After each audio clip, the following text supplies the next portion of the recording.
It's very clear that store leaders who don't engage in some kind of transactional leadership, if they don't hit numbers consistently, are penalized. Are store leaders who don't have some kind of ratio of transformational leadership penalized ever?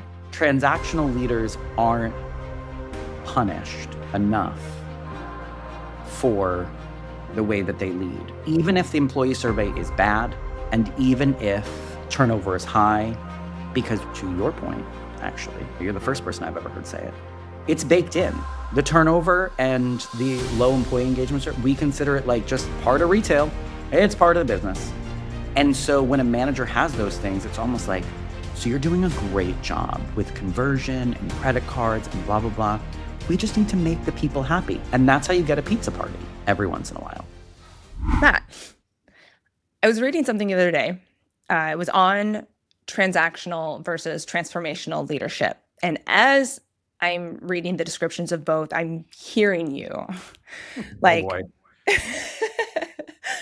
the transactional stuff is really obvious. Compliance, the sales, the metrics, what your DM focuses on. A lot of, I think, how you've described your day-to-day, seemingly straightforward, pretty clear. But then there's this whole other layer, transformational leadership, talks about vision, growth, recognition, pride, inspiring people, developing people. And that's the side I hear a lot about in my work that corporate wants, especially after an engagement survey lands and corporate's trying to figure out what to do about it. So I want to understand from your side as a store leader, do you feel responsible for both styles of leadership? It's been a while since you've asked me a tough one. Well, I think personally, I feel responsible for both. Just and like my own sense of like what my job is and what I want my job to be, actually. I think in every company I've worked for, the mix is different, right? And I think we could have like a really philosophical conversation here about what is the blend, right? Is it 50-50? Is it Right. 75-25? And if so, which one is pulling which one? And I think every company has a different mix or a different idea. And then a lot of companies, it's more the transactional, and the transformational leadership is just around the survey, like a little bubble, a Right. 4-week pre and post survey buffer. And then it's like, and now we're back to KPIs. Is it worth, should we define it a little bit? Maybe these are new terms to someone listening. Yeah, I would define it. Yeah. Yeah, a pretty like it's probably exactly what you're thinking it is. Right. So if you're talking transactional leadership, you're talking about exchange, rewards and consequences, based on performance. Often short term, task focused, best deployed. This one was interesting, so I'm going to come back to it. If used alone, the risk is disengagement, minimal effort, compliance, not commitment. And then transformational, we're talking about inspiration, influence through vision, values, personal connection, long-term, usually, and more identity-focused, around motivated by a shared purpose. I want to talk about the best deployed because I think this is so interesting through the retail lens. The original research or framework when this was created back in like the 70s, 80s, transactional leadership says best deployed when tasks are clear, standards matter, compliance is critical, risk of error is high. Transformational leadership says best deployed when change is needed, growth is the goal, complex problems require buy-in, culture building.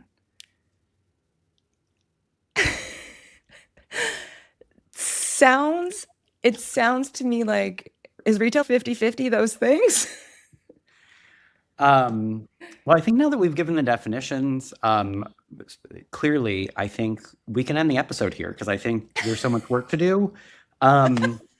We're like, we'll just stop there. Use that information as you will, and we're done for today. Yeah, no. So like, Let me ask, it's very clear that you're held responsible for the transactional results, right? Like that is a must in retail, it sounds like. How often, and I know it varies by employer, do you ever feel like the transformational side of leadership is weighted? Are you evaluated on it? Have you felt like it's a priority from the company? I think there's only one company I've ever worked for that I felt it was weighted. Yeah. And I think that company, how I knew was because when you were asked about results, you would be asked how you got there. Or if you were saying a plan, like I plan on increasing our women's business by 5% in the next quarter, they would ask you how. And the expectation was really that like, it wasn't going to be like, I'm going to go around and I'm going to make sure people understand the importance of sizing and blah, blah, blah. And it's like, they really expected you to set the vision, get the buy-in for the vision, and then execute that. And then get everyone to come along with you because they believe in the vision, not because they care about the numbers. And I mean, I think that's the real, interesting part about retail being so transactionally focused is that you're asking a lot of the employees in the building to get you things they don't give a crap about. But you could get them to care through transformational leadership. And I do think, you reading that is really interesting because you said it was developed in like the 80s. So I am so sorry, everyone, for saying this, but, so 40 years ago, that's developed. There's a lot of people who are like, the 80s is 20 years ago. Us, we're older now, folks. Sorry. But so 40 years ago, that's developed. We're now in 2026. And still, I think a lot of people would hear those definitions in retail, and I mean higher up, and be like, we don't have time for transformational leadership. That's too touchy-feely. That's for people who are, they're a coach of a football team and they're trying to all achieve the goal of Super Bowl and the rah-rah speech. And, you picture Denzel Washington giving you some sort of thing that's going to motivate you to go, get that touchdown, whatever. So we're already behind in that sense. And I think we've talked a lot about like time as a factor in retail. And I think when people hear those things, they're like, we don't have time for transformational leadership. And what's really interesting is, just for my own personal self, if I take over a store as an external store manager and I walk into an environment that is broken, and most environments are when you come as an external store manager, there's a reason they didn't internally promote someone. Either they didn't have the talent, they don't like the whatever the reason is, you're there because they don't know what's happening. And that's something to keep in mind when you apply externally as a store manager anywhere. You're never walking into roses and sunshine and happiness and they just happen to need a store manager and you were the perfect fit. No, they need change, they need structure, they need love, they need a lot. And so when I come in as an external store manager, there's always this moment in most companies where you get like a nice little buffer of like, maybe it's 2 weeks, maybe it's 2 months, it kind of depends on the brand, where you're allowed some leeway because you're figuring it out, you're getting to know the team. Then there comes the turning point. But the turning point is always much faster than change is possible. So like, even if it's a quarter, even if it's a whole 3 months, now they're coming into your store and they're like, okay, you've been here 3 months, conversion's still down, average transaction's still down, BOPUS fulfillment rates aren't where they need to be. What's happening in this building? Now, the difference between me and a lot of people, and this isn't me bragging, I just have read too much Brené Brown and Simon Sinek, and I just am too, I don't know, nice, maybe. I don't know. We can diagnose that in a later episode. But for me, I always am like, I'm just going to suck it up and I'm going to get in trouble if I have to for all the bad KPIs because I am trying to literally transform a building and the morale and all the pieces. And it's going to take longer than they want. But then at some point, all of our KPIs are going to start climbing and they're going to be like, oh, okay, you finally did the damn thing. That has happened to me every single time I've been an external store manager.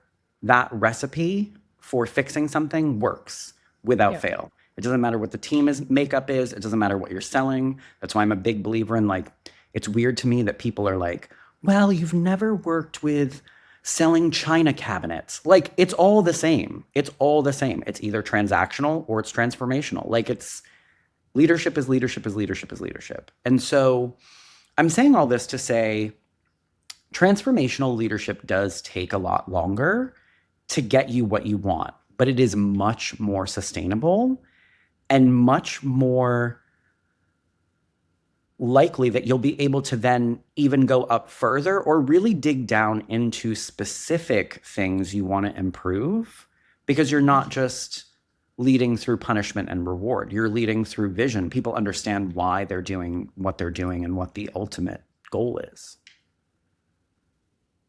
Yeah.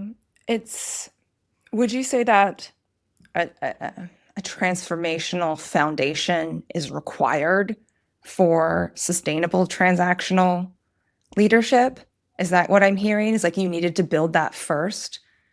Yes, And that is exactly what you're hearing. I've always believed that because let's be really specific, right? Let's say it's something like conversion. So one KPI. So how many people are buying versus how many people are walking in the door. The yes. most basic of retail KPIs. It's like pretty much number one on everyone's radar. If I tell employees, like, and a lot of retailers are like, let's break it down and make it easy. Because, we treat all hourly workers as if they have no brain. And they're like, if 10 people walk through the door and we want a 30% conversion, that means just 3 people, they always hold up the fingers. 3 people need to buy. And it's like, they think by explaining the goal, people are going to be Yeah. like, okay, that's exciting. I'm going to make sure 3 people buy. But if you can give them a story and a vision, and that might be different, and here's where transformational leadership is tricky. You might have to give different employees different stories. Like, yes, the vision itself, like we want to be, maybe it's just as simple as we want to be the best store we can be, or we want to be the strongest team, or whatever the collective vision is. But then when you break it down person to person, it's going to be more like, and this is why conversion matters and why it should matter to you and how you can help, how you are actually getting us to the ultimate vision through this one KPI. So that's a lot of groundwork. It's a lot of work, period, Yeah. for a leader. Versus, the more transactional approach is like, okay, listen, Susie, you've been up front, you were the greeter, you're really, how effective, maybe we decide that greeters' effectiveness is rated by conversion. Every time you're working, it's a 25, and every time Sarah's working, it's a 35. You need to be at a 30. Am I Susie? Do I care? Do I care? Like, maybe if I'm a competitive person or whatever, or maybe if I really tie my sense of self-worth to my results at work. But let's be honest, the track we're on with the next generation, they could give two craps about whether their hourly job is reflective of them as a person. They're not bought in to the idea that they should get to 30% just because you said so. So yeah, I am saying you need to build that foundation to get where you want to go, even in a specific KPI. I really like the use of this specific example. Can we role play a little bit here? Can we like let's say it's conversion and the big ambiguous corporate. Like, who is it? Your DM. Like if there's an issue with conversion or concern about conversion, who do you hear from? Yeah, it would be definitely be your DM first. Okay. Sure. So your DM comes to you. There's a concern that conversion is down or low or whatever, not meeting goals. Mm-hmm. First, tell me usually how that exchange goes. Ooh. I think it's different for every DM, obviously, and the better DMs are obviously going to know who they're talking to when they talk to their store manager, like, assessing, does the store manager understand the importance? Do they understand how to, what mechanisms will increase conversion? Although I need to use this as an opportunity, just a side tangent. Maybe we can get back to it. But like, the studies that people say were like, if people are greeted within 30 seconds, they're more likely to blah, blah, blah, blah. You're lying. I haven't found the studies. I've looked for them personally. I have dug through the internet. I'm about ready to go to the dark web, get a VPN, like, just to figure it out, because I can't find them. I think you're lying. I think everyone is lying about the statistic just because it makes them happy to walk into a store and have a warm smile and be greeted. Like, Right. corporate people. I don't even mean customers. Lies, because I hate greeting. Hate it. I think it is the most useless, stupid function of a person. Honestly, you want a greeter? This is where I'll vote for AI. Just put a robot in the front that's like, hi, welcome in. Anyway, back to the thing. So when we're having that discussion, that might actually be something the DM mentions, right? They're only in your store for a brief clip of time. Some DMs assume that they're seeing the best version of you just because they're in the building. For me, that's probably not true, because I tell my team not to fake anything. But it's like, so a DM might be like, so I saw Susie up front and she missed one of the people. That's a potential like loss of a person, and only 10 people entered this hour. So that's one person. So that could be 10% right there of your, like, and so it kind of gets into like things they've observed in your store, which are sometimes true and sometimes not true. It might be one bad moment, one bad day, but also that customer didn't get misgreeted, but then maybe got the best service of their life in the third shop way in the back. And that has nothing, they're not thinking about like, well, I'm not buying these jeans that this person helped me for 45 minutes with because I wasn't greeted. I feel a certain type of way about the greeting. But the conversation is really going to be around like behavior, but it's not going to be about how you get that behavior to change necessarily. Some DMs might dig in, but it's going to be like, did you explain to Susie that it's just 3 in 10 people she's just got to get? Like, we act like it's a lack of understanding about how to move the needle rather than a lack of motivation to get there. And if they, on the off chance, think it is a lack of motivation, let's say the DM has met Susie multiple times, thinks Susie is very smart and talented and whatever, and it's like, does Susie understand the implications of like, right, what it does and how to get there? And, then we do there, or does she understand that if she's, this could affect how many hours she gets? Like, if conversion is bad every time she's up front, she's getting 32 hours right now. Maybe she needs to only be getting 22 hours. Like, does she understand that you're going to put Sarah on because Sarah's better at conversion? And that's the conversation. That sounds textbook transactional. Well, welcome to retail, Bekki. But it's interesting to hear that from the DM. Like, it's coming. So the transactional leadership maybe that you're getting, or the leadership that you're getting, is transactional in nature, or the feedback or the coaching that you're getting is transactional in nature. He's not asking about whether or not someone cares about the customer or the company goals or things like that. He's asking about the tactic. Mm-hmm. Yeah. Interesting. And I mean, as a quick aside, I think I've said this on one of our episodes way in the beginning, over a year ago when we started this little journey together. I would kill. At this point, I'm begging. The universe, DMs everywhere. This is like a personal aside, but I've performed quite well in a lot of roles. Not every role. I have lots of opportunity in my current role as well. There's always room. Oh, God, that's such a retail thing to say. It really has gotten my mind. There's always room for... Okay, anyway. Good is never good enough. But I'm always inspiring myself. Like, I'm being the transformational leader for myself. I don't think I've never had a DM who's leading in a transformational way. And I said this a long time ago, and I will repeat it again for the universe. My God, what I could do if someone just tried to inspire me even a little bit.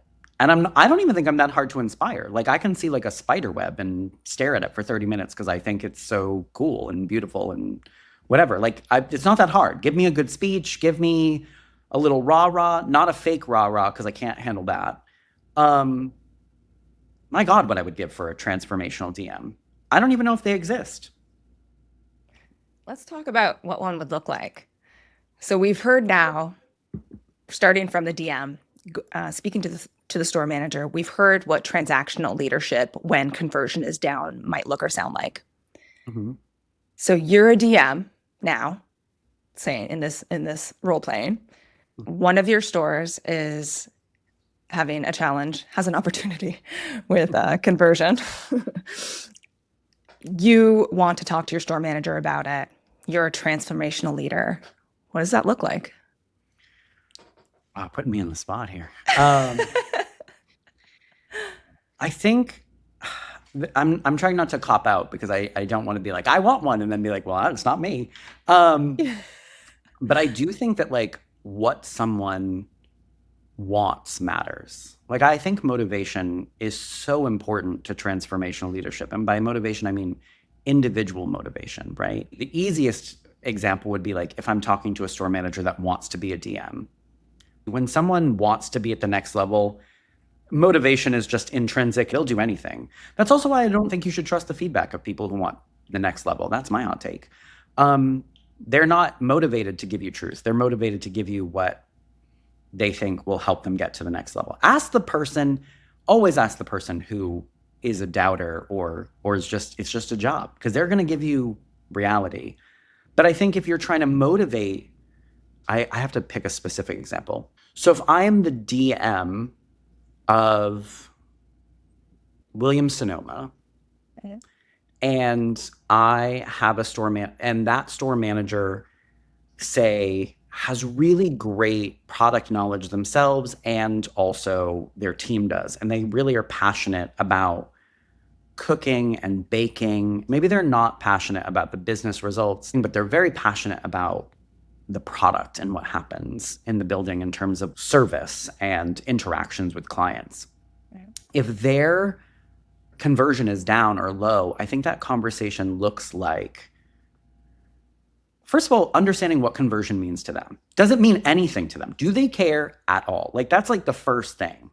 Because if you don't know if someone cares or how they care or why they care, can you really transform? Because what motivates me is not going to motivate you. Some people don't care about being the best or being number one. Some people only care about being the best or number one in comparison to themselves. Let's also assume that they don't really care about conversion, but they do care about their client experience, and they do care about, obviously, the success of their business as a whole because they want to keep their job. Maybe this is a person who's like they've been in this store for 10 years, so they're not trying to move up. They're just trying to vibe and sell some pans. That conversation is really going to be about how conversion not just helps their business, because I'm assuming they know that after 10 years, but conversion is also a reflection of how helped and how connected the clients feel to the people in the store and what they're saying about the product. Mm-hmm. And so, as a DM, would not assume, based on my limited visits in a store, that what I'm seeing is the day-to-day. I would also ask that question. So today I saw this, and this. Is that a typical day in the store? Do you think we're showing up as our best self today? And trusting that that leader wants and feels comfortable to give me the truth. And, because the best DMs you can say to, yeah, we're not showing up our best today. Or, yeah, this is the best we got. We thought this was good. What is not good? That's another thing that's always assumed in retail, like what good looks like. Who defines it? But really getting them to understand, like, it is a reflection of how clients feel in your store. What is your storytelling around these products? Like, you're so passionate about these pans and the cookies and the family that you're cooking for and the values that you have for what food means to bring us together. Like, The clients aren't buying it because your conversion's at 20% and it needs to be a 30%. So lean into the thing that matters to them, which is the storytelling. It's the passion. You're not leaning into, and you need to get a 10% increase because, Williams Sonoma said so. You should want a 10% increase because that's reflective of your values and what food means to you. How do we really amp up the storytelling? How do we get people to walk in here and feel like, wow, cooking matters, food matters? Do we need to get some community involvement? Do we need to have more cooking demos and events? What can we do to really just like wow people and make them feel something about the food? This isn't about pans. This is about bringing people together through something that all of us as humans have to do, which is eat. And so that would be how I would approach that person. Yeah.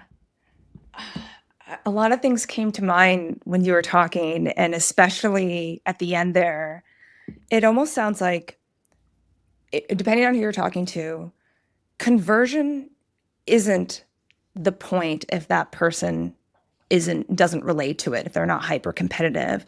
It's an indicator of something else that maybe they do care about. Yes.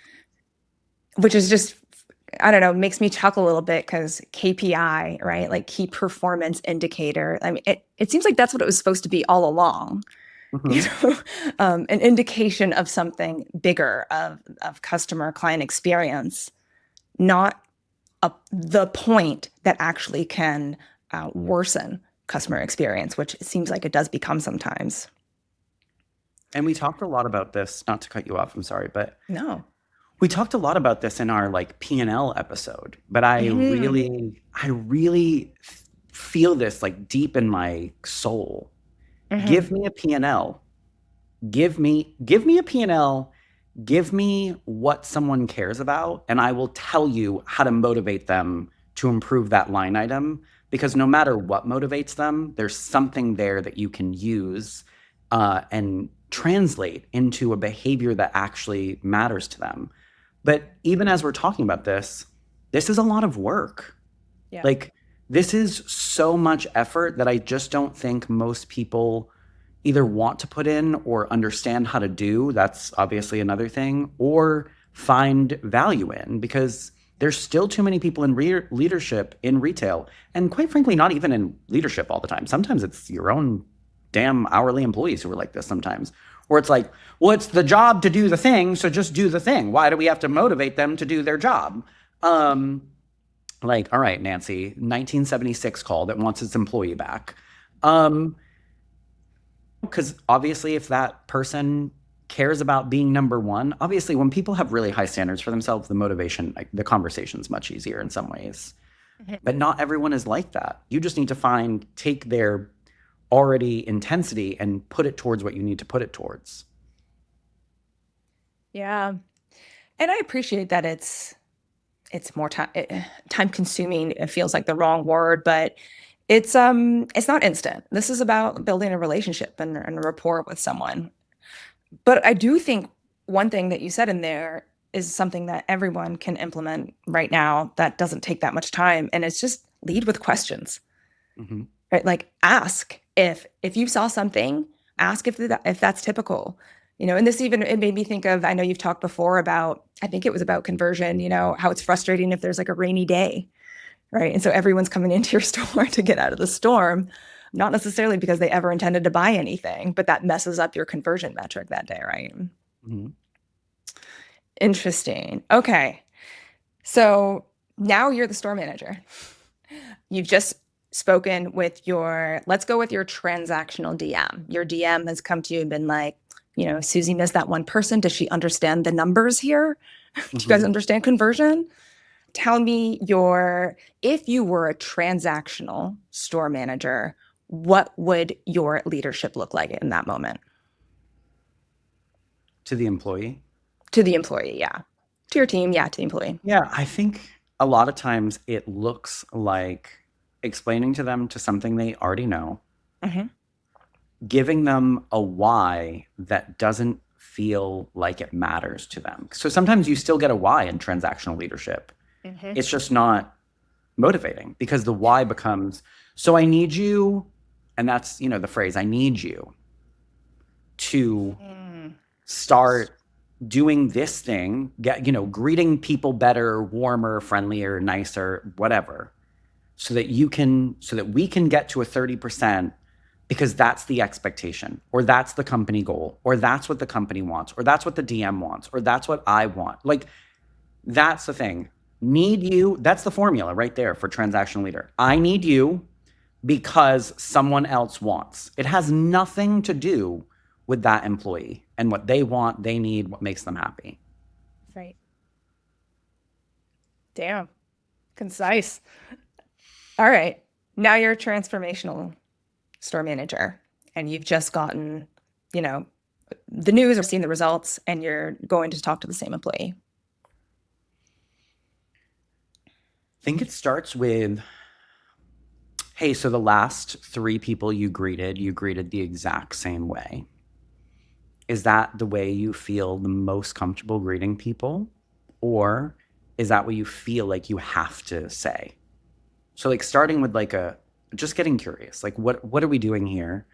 And also there's also the other factor that I'm not going to use in this example because it will throw our conversation all off, but I just want to throw it out there because it is real. This person might not be the best greeter.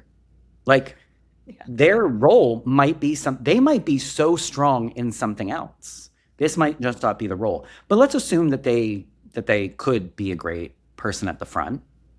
I think the question starts of like how you're greeting people, and then asking them like, well, just different questions, even if they sound cheesy, like when someone comes to your house, like how do you start a conversation? Or like when you're with your friends, what makes you, want to engage with people? If you're at a bar and you talk to a stranger, if people still do that.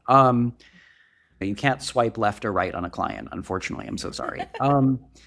And I would probably say that too, though. I might actually say that in the conversation, like imbue some humor. Like this is not life or death here, like this conversion question. Right. Where like I want to get them to open up and feel comfortable. Humor works really well for that. To also express to them, I'm not angry. I'm genuinely, I just want to know what's gonna move the needle here. And so it starts with understanding like what they're doing. Do they think what they're doing is good? I mean, they might just not know what to do. And so it starts there. And again, I have to know something about Susie, right? Mm-hmm. I'm just going to use an easy example for myself. But in this scenario, but like I pride myself on knowing a lot about my employees and like what they want in life outside of the 4 walls of our building. And I think that helps me lead them often. Mm-hmm. And it's like, if I know that Susie, it doesn't even matter what she wants to do, even if it's not in retail. Let's say she wants to open her own business, not a sales business, but even a consulting business. Or she plays violin and she wants to teach people, she wants to be a teacher. It's like whatever that person wants. It's like, okay, well, a skill you're going to need in that thing is going to be, consulting. You're going to need to face a lot of rejection. You're going to need to talk to a lot of people, and a lot of people are not going to want to talk to you. They're going to dismiss you. They're going to ghost you. They're going to ignore you. Practice here. This is free practice. Right. This is a safe place to try things to get you out of your comfort zone for the thing that you actually want, which has nothing to do with selling these jeans. Use that. Let's work on that. And then get back to me about what you think works, and like make it more of a collaboration around what works and what doesn't work rather than my assumption. Because I think a big thing in retail that we really fail at, it's one of my top 5 Clifton strengths, so I'm a little biased, but individualization, like this idea that each employee we have is different and has different strengths. And so I think when you're talking about something like client or customer service, and we often are, right? Like we're talking about building the basket for that higher average sale. And obviously conversion is, another metric. So we're always talking about like behaviors that lead to those things. But I would argue there are 100 ways to get to a bigger basket. Right.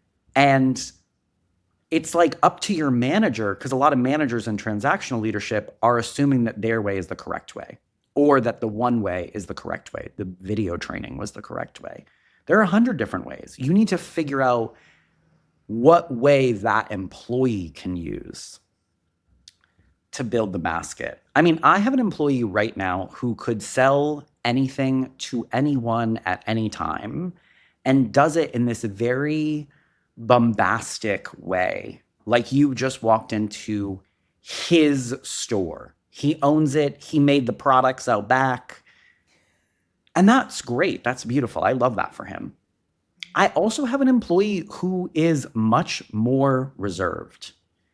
And he can also build the basket, but it's much more through being really authentic and being like, yeah, so that's not my favorite, but definitely try this, this, and this. These are great. This is what I use.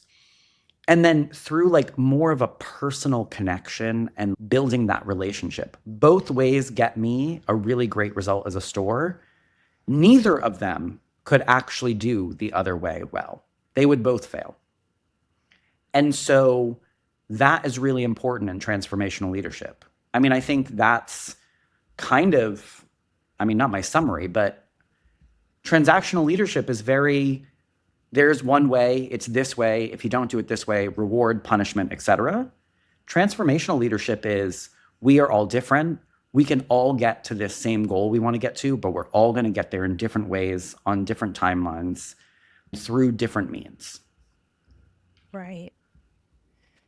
Yeah, I really like that example because I kind of want to ask you about where the system, the policies, practices, procedures don't allow or restrict your ability to lead transformationally and then achieve results like you just talked about. Those two employees have very different methods, but if they were in a really restricted transactional environment, they couldn't do that, right? So like we were talking about greeters, scripts are coming to mind. Promo shouts. What are examples do you run into of things that corporate puts in place, rules, policies, that restrict transformational leadership and thus your ability to achieve results like you just talked about with those two very different employees? Well, the number one way is scripts, obviously. Right. But also, a lot of companies are moving to this. It's no longer about the scripts. I mean, the scripts still exist, but now there's like a path. But another company called it like the customer journey. Like, here's what the customer journey should look like. And a lot of, I'll use Lush as an example. Lush's model for service, you know, one of the things they talked about was like building a connection with clients. And like, that's very much how a lot of retailers are moving because they recognize that connection is important, that this like human element is important. But then they completely butcher it with a formula because it's like connection is important. And here's the formula for connection. And I'm like, wait a minute. And I will have this argument to my dying day. And if anyone from my current company is listening to this, listen twice, rewind back and listen again to this part. Because I'm going to be honest about my own, I'm going to talk about myself and how I give customer service, which is why I'm so flexible with other people because the scripts and the formula don't work for me. When you give me a formula, quite frankly, my brain like can't do it. It shuts down because that's not, one, because I'm weird. Like I'm a weird person. Right. But a lot of my employees throughout time are also just either not neurotypical or formulas don't work for them or the paths don't work for them. I don't think they work for most people. I mean, it'd be like me saying to someone, hey, so you're going to go on 10 Tinder dates and I just need you to say the same thing every time, ask the same questions every time without any regard for the person sitting across from you who quite frankly, if we're talking about human connection, matters in the interaction. It's not one-sided. And so a lot of companies are moving to this like build the connection first. Don't talk about business first. Build the connection first. Compliment them on their sweater or their scarf or whatever, but make sure it's genuine. Here's the thing. I don't really compliment people on anything they're wearing because I don't give a shit. I don't care what you're wearing. Clothes don't matter to me. Purses don't matter to me. I don't care about your Birkin bag. I'm not impressed. It's never been something that matters to me. So forcing me into that formula makes me sound fake because I can't do it. It's not where I sit relationally with people. So I can't be like, oh my God, I love your Birkin bag. They're going to be like, girl, shut up. Yeah. But again, there's this formula, and a lot of them now are the same. I've now seen the same thing at several companies. It's like build the connection first, then razzle dazzle them, and then, then talk about the product, and then upsell, and then come back and make sure, like, so which size are you thinking? Whatever you think, like, close the sale kind of thing. First of all, not every client works the same. That works for some clients. You know who that works for, by the way? This works for men who don't like shopping. Yeah. That's who it works for. That's who that formula works for. Men who don't like shopping, because they come in and we're like, yo, sir, like, I love your glasses. And he's like, thanks, man. And then we ask him where he got his glasses, and then we sell him some things. And because he has no idea what he's doing, he's like, sure. But like an experienced shopper, first of all, an experienced shopper is now running into this damn formula everywhere they go. They're like, why the hell is everyone complimenting my scarf today? Like, I've had this for 15 years. So for me personally, it's like, I can't do that anyway, because that's not how I relate to people. I actually start with business and I build the connection in later when I feel it's natural. It's the same.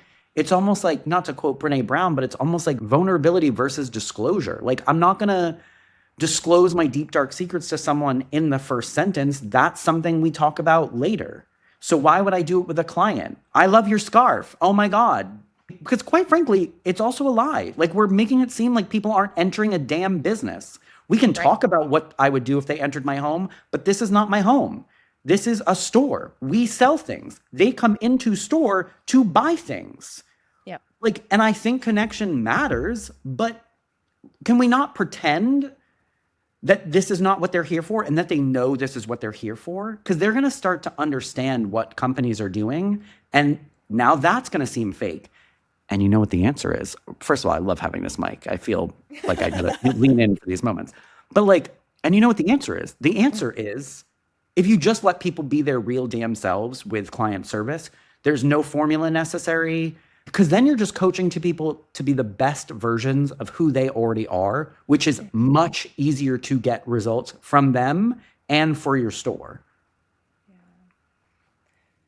You know, what's coming to mind is, for corporate listeners, I feel like the equivalent of this is the LinkedIn cold DM. That's like, hey, I noticed we both breathe air. we have this really interesting thing in common, right? Or, hey, I noticed this really cool thing, like insert quote from your website. Mm-hmm. We should book a call. I feel like that's the script. Like it's immediately identifiable, and it feels super cringe. Well, that's how I feel. I mean, ever since we started this podcast, I mean, the amount of DMs I get from someone who's like expert at like growing podcasts or whatever. Yeah. And the thing about it, if someone would like to send me a different kind of DM, maybe I'd listen. But it's like, it's the same thing, because most of those messages are like, I see you have a podcast. I work in podcasts. Would you like help with podcast? Help you with podcast? Rather than if someone was like, hey, I listened to your episode about transactional versus transformational leadership and really died at, you going on a rant about greeting people, that like, I hate being greeted as a whatever. Now someone's going to send me that DM, but it's like, because then I'm like, oh, you listen? Okay. And now I'm curious. Like, what are you saying? Like, why did you message me? We can engage in a conversation. And you're right. It is that same thing. And I will say, like, I always have one or two people on my teams who can follow the formula well, because that's actually already how they relate to clients. Right. And so it's almost like the people in training and development teams took their way that works for them. Yeah. Because again, this is not based in research. Don't lie to me. So it's like, I know that this isn't based in reality, because also people don't view retail as important enough or swanky enough to do the research they should be doing on it.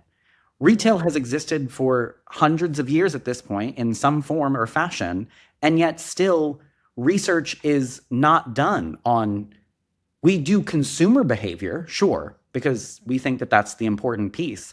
But no one does like employee behavior. We have a bunch of people giving TED Talks about how you should lead people, but half of it's not relevant to retail because retail is a different beast. So you can't tell me that this is based in some sort of research you've done because I know no one's doing the research. To that exact point, it's very clear that store leaders who don't engage in some kind of transactional leadership, if they don't hit numbers consistently, are penalized or talked to. There's some sort of repercussion for that. Are store leaders who don't have some kind of ratio of transformational leadership penalized ever? Does that ever show up? Knowing all of it we've talked about and how it's a big miss in opportunity and how you could be performing, does that show up whether by employee engagement survey or turnover? Yeah, I mean, you answered the question because I was literally about to cut you off and say turnover. Yeah. Um, Okay. Because again, I've always made this point. I'll use my earlier example of taking over stores. I've always used this point to other people about getting KPIs. I'm like, well, I could have gotten that KPI 2 months ago if I really wanted to just get it out there through sheer carrot and stick, right? Like I can go in and I can be like, all right, my name's Matt. I'm the new manager in charge. And if we don't get 30% conversion, you get less hours. I'm going to be a moody jerk all day and walk around skulking. And that nothing improves service like that. Now, those employees don't know me and they're scared and they're deciding whether I'm worth staying. So they're going to stay for a while. And then they're going to get me the things out of fear. And then they do the things and then we get the result. And then I start losing people and then I hire more people and then I set the bar and I say, this is what we do here at, ABC Corp and get me what I need you to get me. And then they do, and then they get burnt out and then they leave and you just have this nice little revolving door and you're spending lots of money, but all those KPIs might stay where you need them. Right. It's also why I refuse to do that in the short term just to get results, just to get DMs and stuff off my back, because then I can't transform anything because then people are like, who is this guy? Why aren't you? Like the consistency isn't there. But yeah, there is.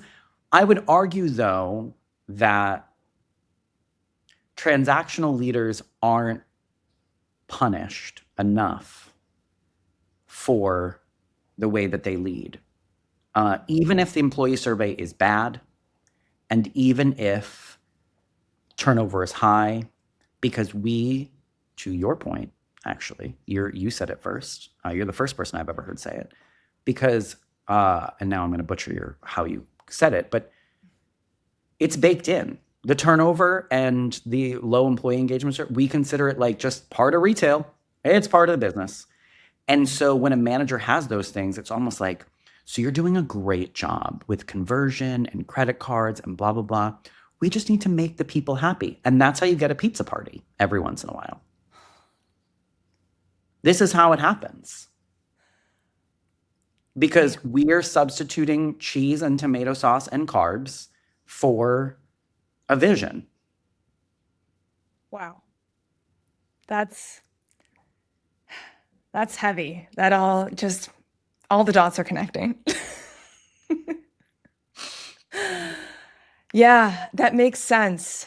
And I would love to continue the discussion about how what lands on your plate after an employee engagement survey and what's expected of you. Because from my perspective, it seems like engagement, turnover, a lot of the folks I work with, it's like that's a corporate problem. It's like that's like corporate will solve that, right? Like we'll do the wellness programs and the communications app and all that stuff, and that's our job to improve. When really, obviously, their direct manager is going to be the biggest lever you could pull in terms of engagement or retention. Starbucks has the best benefits of any company I've ever worked for. It's not even close. No one can match Starbucks benefits. Best benefits. I mean, and then when people aren't happy at Starbucks and when they have all the people who have unionized, they're like, what? But we're the best. We have the best benefits. You should love it here. And it's because you have this, because we're treating transformational and transactional leadership as like what a lot of us incorrectly treat our lives like in terms of like work-life balance. There is no balance. The answer to both is integration. And so you can't give people the best benefits in the business, pay them relatively decently, but then in the store, it's highly transactional, not only just from their store manager, but also because of just the way it's led, right? Like, I'm going to say something that's going to trigger every Starbucks employee who's worked at a drive-through. Drive-through times. They're timed at that window, and the expectation is fast. While also, by the way, expecting connection in the window. Because, in 40 seconds, I can make someone feel loved, heard, seen, validated, and appreciated, all in 40 seconds. Even though society is falling apart and everyone's lonely and scared and sad, I can do that in 40 seconds at a Starbucks window while also making a flawless drink, while also like making sure to uphold food safety standards. But great, you give me, free stuff every once in a while, and Spotify Premium is on you. So I guess I'll just go home and listen to sad music and then go to the therapist you pay for to make all up for it. Like, that's what we're treating it like. We're treating it, that's balance, right? And that's not the answer. Like, the answer is not to treat these two things like, okay, we're leaning too heavy this way, now we got to lean a little bit more this way, maybe temporarily. It's like, how do you... And by the way, before Bekki asked me the question that I'm loath to answer, I don't have the answer, folks, because I don't think we've figured out how to integrate the two well, because we're too busy yo-yoing between the two, which is making us as leaders and companies inconsistent. We're inconsistent. We're all over the place. One day we're hugging our employees and giving them pizza, and we're like, so you're happy now, right? Like, everything's good. You love working here. Great. And then like a week later, we're like, so guys, this is disappointing. Why are we, not achieving XYZ? And it's like, how do we integrate the two? How do we and I think I have small examples in my career where I've successfully done it, but I have not unlocked the formula. If I have, I would have written a book by now and rode off into the sunset like all you other white men on LinkedIn who just left retail and now like write a book. Good for you. But so if I would have figured it out, I would have done that. But I haven't figured it out because it is a really hard integration of, in my opinion, the answer is, how do you become a transformational leader and pull and weave the KPIs with you and with the storytelling, with the vision, with the motivation, to the point where you don't really have to talk about KPIs very often anymore. Yeah. Because the more you talk about them, the harder they become to achieve and the more unfun it all becomes for everyone. You want the storytelling and the vision to become the thing that's pulling the whole team along and getting you to where you want to go, to the point where, and I've had this in small moments in my career, where you look back at the results for a day, a week, a month, a quarter, and you go, we did the damn thing. Because of course we did. Yeah. I think, to the point of a formula, I